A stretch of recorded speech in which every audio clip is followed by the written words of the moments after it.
Gracias, congresista Melgarejo. Entonces, para responder a las inquietudes de los señores congresistas y reflexiones finales, el doctor Enrique Gersi.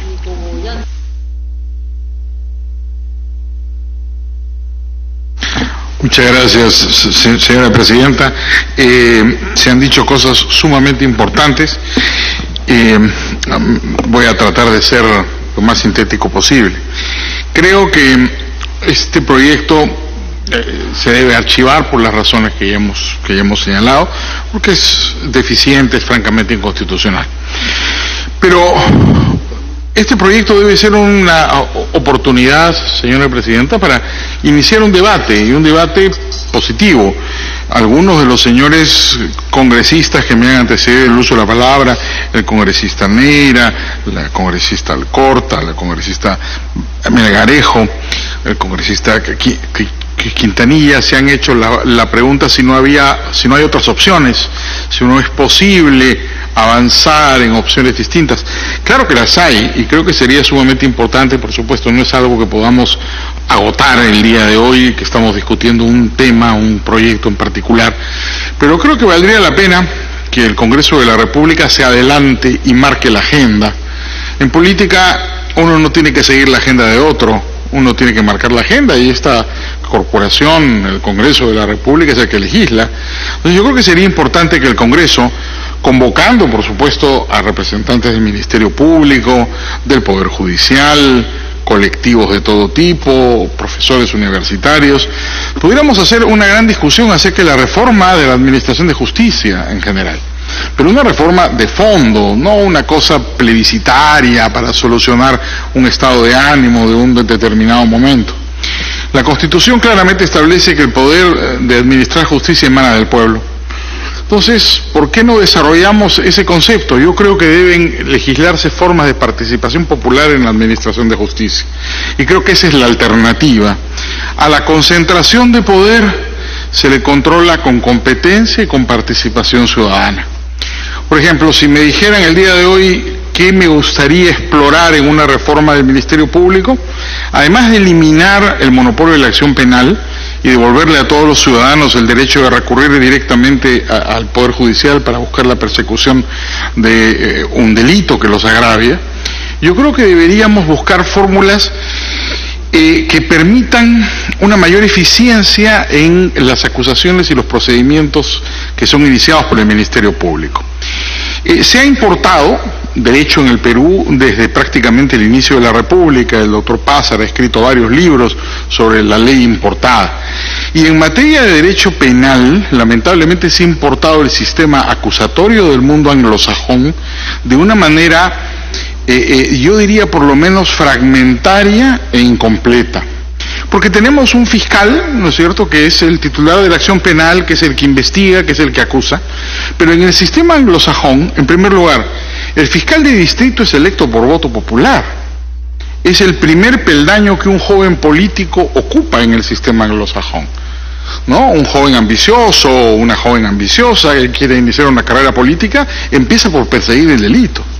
Y eso es muy importante a la hora que ese joven o esa joven se quieren lanzar después de representantes en el Congreso, ver si han sido buenos fiscales, que han conseguido combatir efectivamente el delito en su distrito.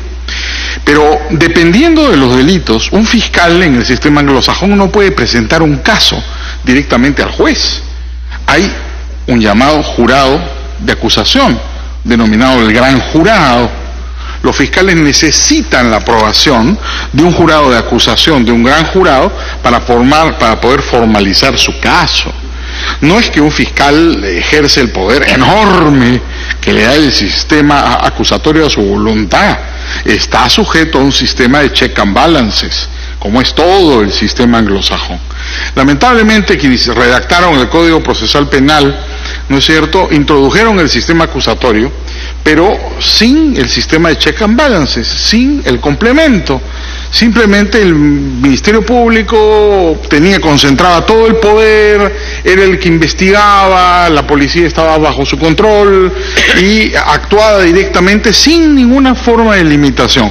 Y Sí, con todo gusto, señora congresista. Gracias, presidente, gracias, doctor. Para todos, realmente, el Código Procesal Penal ha sido bien criticado en los últimos meses, mortalmente criticado, y quisiera la opinión de cada uno de ustedes cuando intervengan en el turno que les corresponda. Gracias. Gracias a usted. Sí, efectivamente, el código desde que se promulgó ha tenido una situación muy rara. Está vigente parcialmente.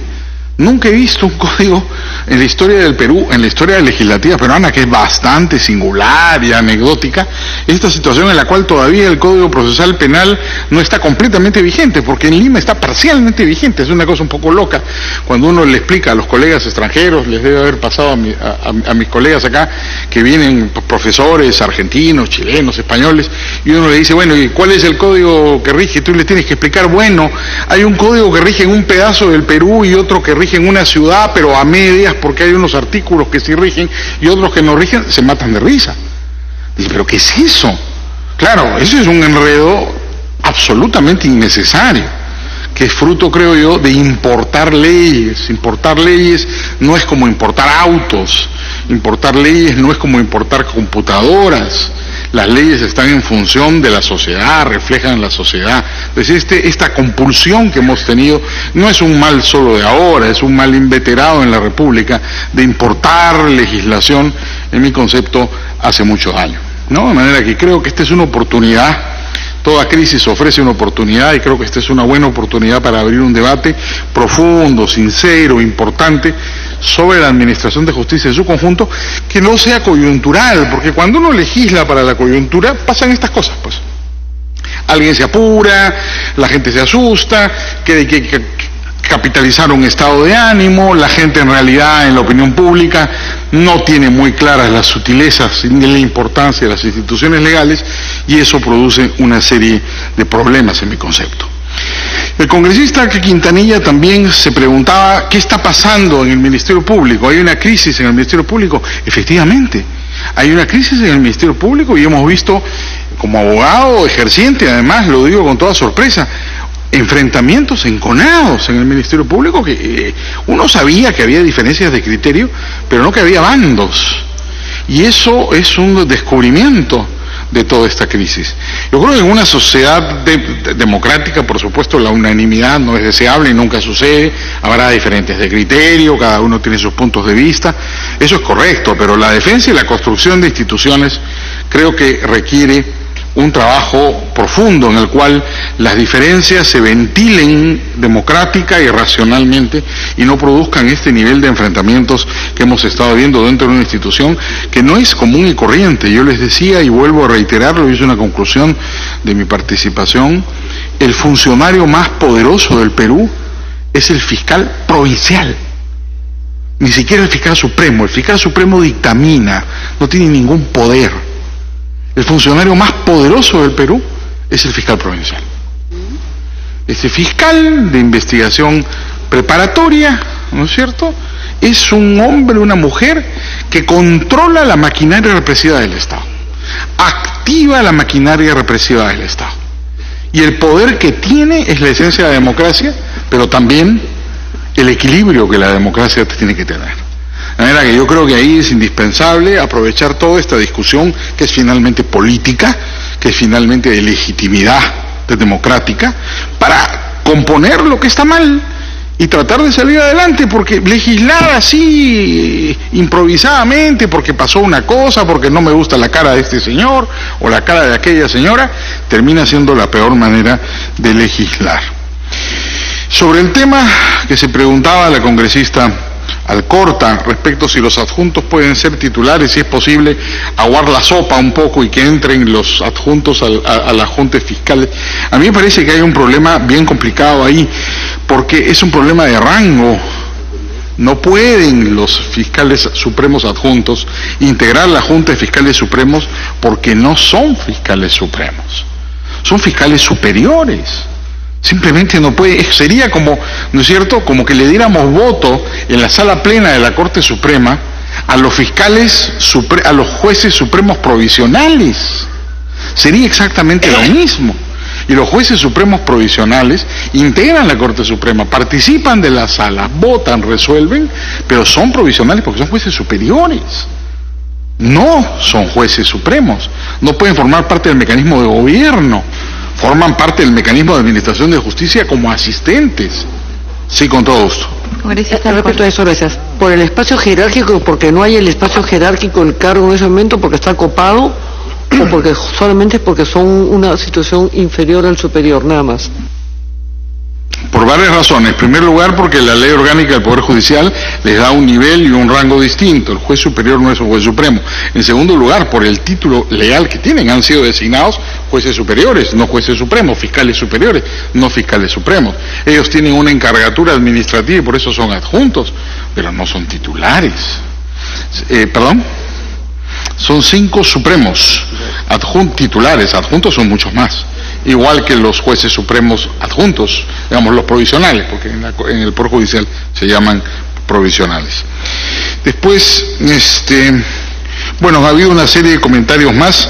Creo que en esencia podría yo sintetizar una reflexión final. La concentración del poder es el peor enemigo de la democracia, porque no importa en realidad quién lo ejerce, sea un presidente de un grupo, de otro grupo, una facción dentro de un partido, otro partido. La concentración del poder nos puede amenazar a todos. Salud, congresista Quintanilla. Entonces, al final, a todos los demócratas nos interesa que el poder no esté concentrado, que esté dividido, que esté equilibrado. Porque podemos ser, y que se respete, y tenemos que ser conscientes de que cualquier abuso nos puede ocurrir también a nosotros, como el poema de Bertolt Brecht, que ahora dicen es de Niemöller, ¿no es cierto?, que se repite tantas veces. Primero vinieron por los sindicalistas y como yo no era sindicalista no me importó. Después vinieron por los socialistas y como no era socialista tampoco me importó. Después vinieron por los judíos y como no era judío tampoco me importó. Cuando vinieron por mí era demasiado tarde.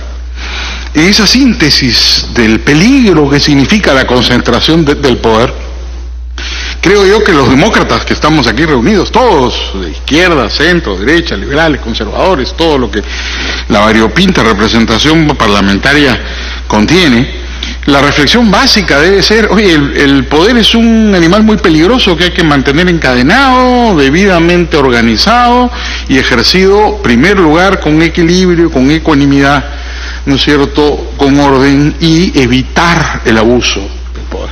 Y yo creo que esa es una tarea pendiente en la construcción de una democracia, y nuevamente agradezco a la comisión de su presidencia, doctora Bartra, por la amabilidad de habernos invitado esta tarde. Gracias, doctor Gersi. Doctor Quiroga.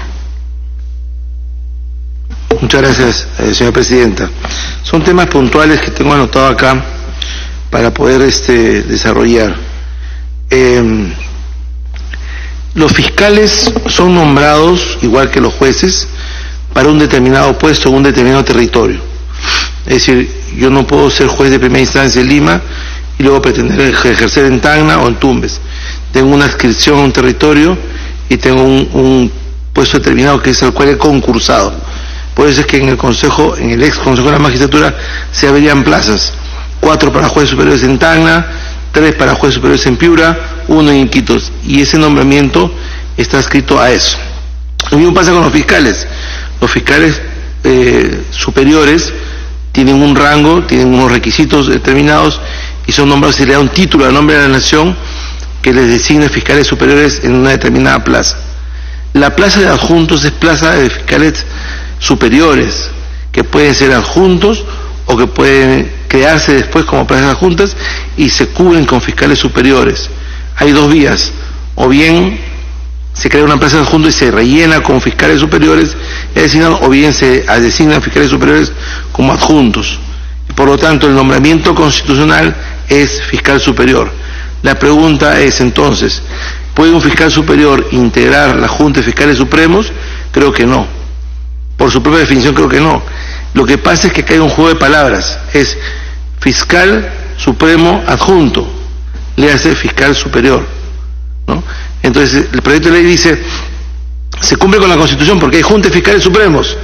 Sí, pero lo que no dice la exposición de motivos es que Junta de Fiscales Supremos adjuntos. Se cumple con la Constitución porque hay fiscal de la Nación, pero lo que no dice que es un fiscal de la Nación que surgiría de los fiscales superiores.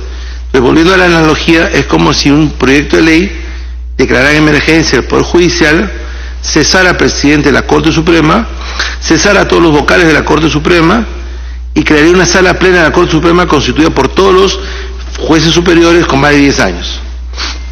Y entonces eso sería francamente inconstitucional. Por lo tanto, en ese aspecto, este proyecto de ley tiene un problema muy grave de estructura constitucional. Sí. Dos preguntas rapidísimas. Un fiscal superior, fiscal, ¿puede trasladar a un fiscal de Lima porque no le agrada, porque no le está contento como yo, porque si tiene otro interés y lo manda a Arequipa o lo puede mandar a Puno? Y la segunda pregunta, al otro lado, como acá no puedo ganar un juicio, no puedo hacer nada, presento una denuncia en la Fiscalía de Pucallpa para ver un caso de Arequipa. Bueno, la pregunta es importante por su intermedio, señora Presidenta. Los jueces y los fiscales tienen un territorio, eso se denomina la competencia. Por lo tanto, no se les puede trasladar de un lado a otro sin su consentimiento y además sin que haya motivos razonables para eso. Entonces yo presidente de la Corte Suprema no puedo decir al juez de Sullana lo traslado a Tacna y viceversa, porque parte de la garantía de la administración de justicia es la autonomía, la independencia y la inamovilidad en el cargo. Ni siquiera un juez de primera instancia lo puede obligar a postular al ascenso, puede quedarse como juez de primera instancia todo el tiempo. Lo que ocurre es que a veces hay plazas provisionales que se crean. Por ejemplo, en ese tema de la justicia anticorrupción se han creado plazas, entonces se toman fiscales de otro lado y se les designa esas plazas. Por ejemplo, el caso de Vela o el caso de Pérez, que se han sido nombrados a esas plazas creadas para ese efecto y está por regularizarse. Entonces, lo que puede hacerse en teoría es dejar sin efecto ese nombramiento y traer a otros fiscales. Pero claro, eso que se hizo en Año Nuevo fue absolutamente inconveniente y de alguna manera selló la salida del fiscal Chávarri. Pero en principio un fiscal o un juez es asignado a una plaza determinada y concursa. Si usted ve la convocatoria del Consejo de la Magistratura, todos tienen una designación y un territorio, todos. Y entonces, claro, lo que yo no puedo hacer mediante una ley es alterar esa jerarquía y alterar esa designación. Acá yo quisiera hacer una digresión respecto a un tema que me parece muy importante, la cuestión de confianza. Puede el presidente, porque la declaración de emergencia no la hace el Poder Ejecutivo.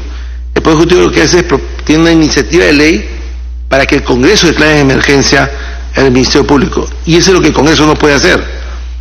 Entonces, ¿puede el presidente de la República empujar esta iniciativa con una cuestión de confianza? Sí. Pero el Congreso puede hacer dos cosas. O no aprueba el proyecto y no le da la confianza, o no aprueba el proyecto y le da la confianza. Para disolver el Congreso se le quiere negar la confianza 2 veces al mismo gobierno. Acá viene un tercer inciso. ¿Este es el mismo gobierno que Kuczynski o no es el mismo gobierno que Kuczynski? Yo personalmente he sostenido que ese es otro gobierno y por lo tanto es otro presidente, porque la cuestión de confianza de la censura se hace al presidente de la República en cabeza del premier, el presidente del Consejo de Ministros. ¿Quién designó al premier Zavala? El presidente Kuczynski. ¿A quién le negaron confianza? A Zavala, que era designado por el presidente Kuczynski.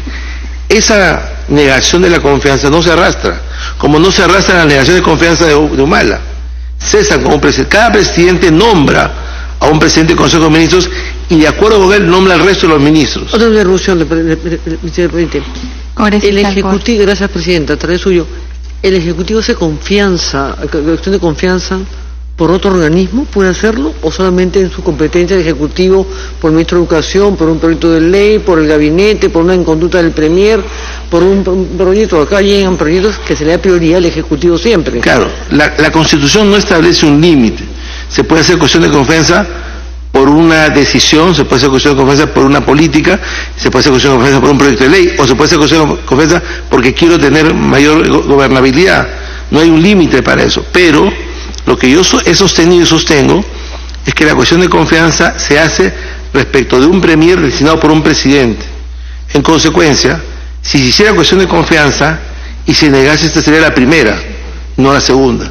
Es una extensión y la analogía en el derecho público no es admisible decir que esa sería la segunda cuestión de confianza. Por lo tanto, el presidente de la República no podría disolver legítimamente este Congreso.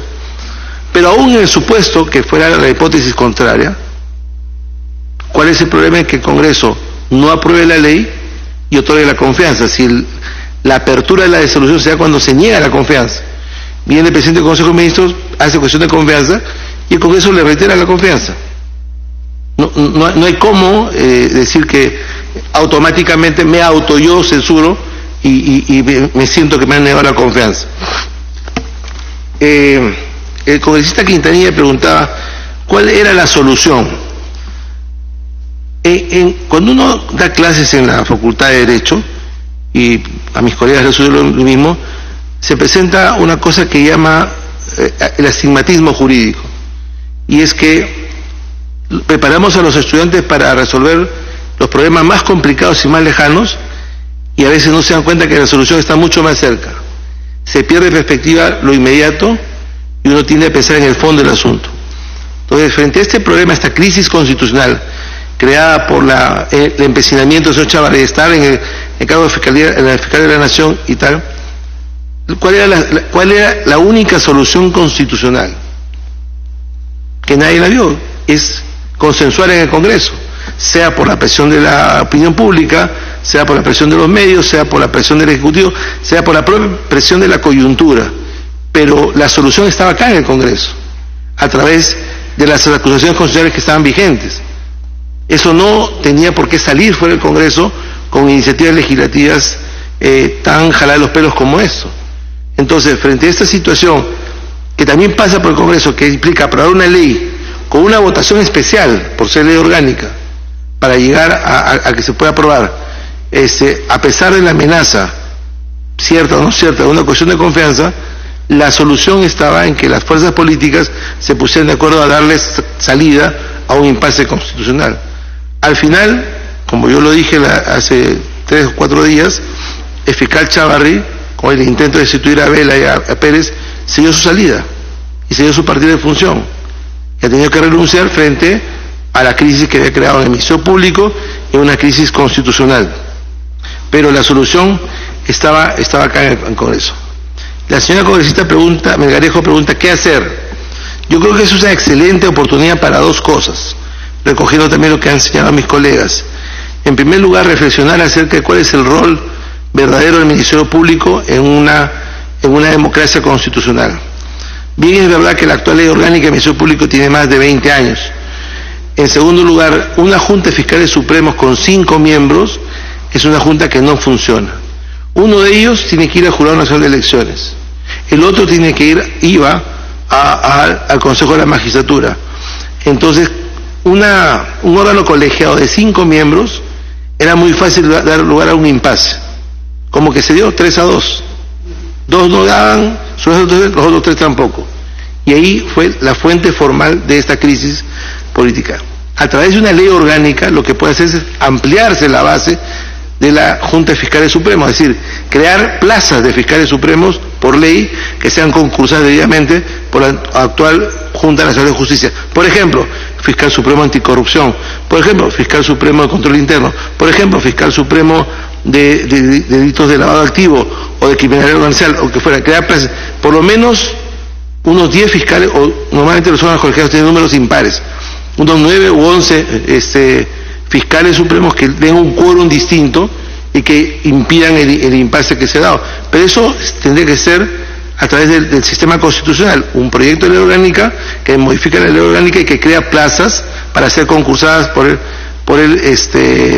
la Junta Nacional de Justicia, pero no rellenadas pues con fiscales supremos adjuntos, sino debidamente concursadas con un nombramiento constitucional, porque lo que nos olvidamos muchas veces es que los cargos públicos tienen un nombramiento constitucional.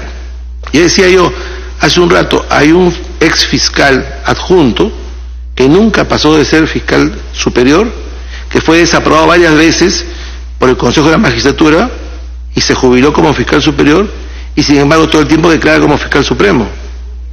No, eso no es lo que corresponde acá. Pero en todo caso el dato es absolutamente cierto. Y eso no corresponde. Entonces, lo cierto es que uno tiene que usar los cargos para los cuales ha concursado, los cargos para los cuales la Constitución le da un título a nombre de la nación para poder ejercer válidamente el cargo. No se puede tener una junta de fiscales supremos conformadas por fiscales superiores que son fiscales adjuntos finalmente, porque eso es absolutamente pernicioso para la institución. En conclusión, entonces, podría ser una excelente oportunidad para reformular el proyecto de ley o para ampliarlo, como precisamente el presidente de la República ha dicho en la mañana, utilizarlo como insumo y hacer algunas variaciones puntuales a la actual ley orgánica, por lo menos el título, a la actual ley orgánica del Ministerio Público, y para empezar ampliar la base de la Junta de Fiscales Supremos. Muchas gracias. Gracias, doctor Quirós.